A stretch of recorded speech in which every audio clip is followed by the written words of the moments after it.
every now and again, or probably a lot actually, I get a little uninspired, a little bit of writer's block.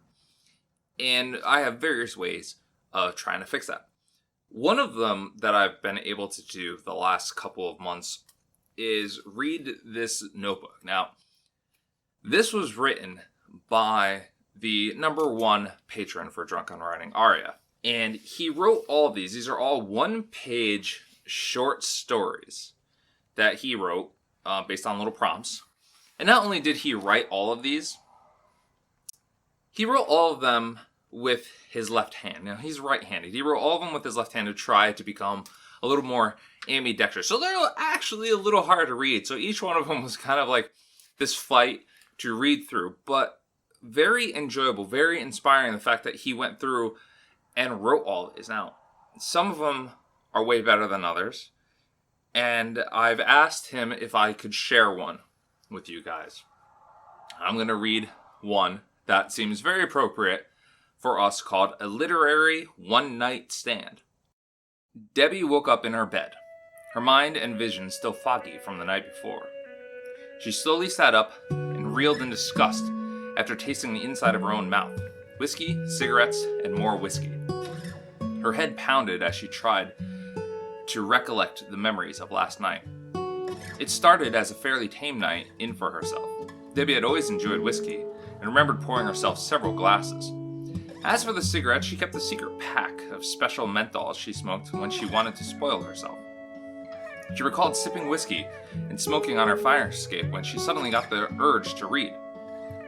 Debbie's eyes widened as she looked over to the space near her, shocked. She picked up the covers and unveiled the second book of the Twilight series. Debbie collapsed back onto her pillow and drew the covers up in shame. She recalled coming back in through the window and seeing the book on her coffee table, a forgotten item when her friend Maddie had dropped by earlier that day. She rolled over and put more physical distance between her and the book. How could she sink so low? Bits and pieces of the night started coming back to her. She read the last page first, curious as to how it ended, but when that didn't sate her appetite, she flipped to a few pages before, hoping for more context.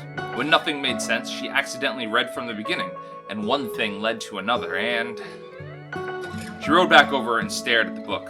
She can't remember it all, but she vaguely remembered enjoying it, like watching another Sharknado movie. She also remembered that she was not one to read this filth. Her bookshelves were filled with classics and new editions from her favorite authors. Debbie was confused. Debbie grabbed the book and walked out of bed.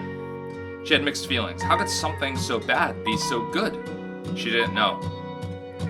She walked over to her bookshelf and placed the book at the far edge of the shelf in the darkness, right next to the Da Vinci Code. She didn't understand it yet, but maybe she could ponder on it later.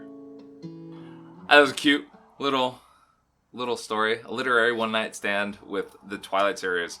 And this is a great way to get motivated. Ariya, I know he wants to write more, and this is a perfect way to write. I don't think I could do this, let alone write it in my offhand.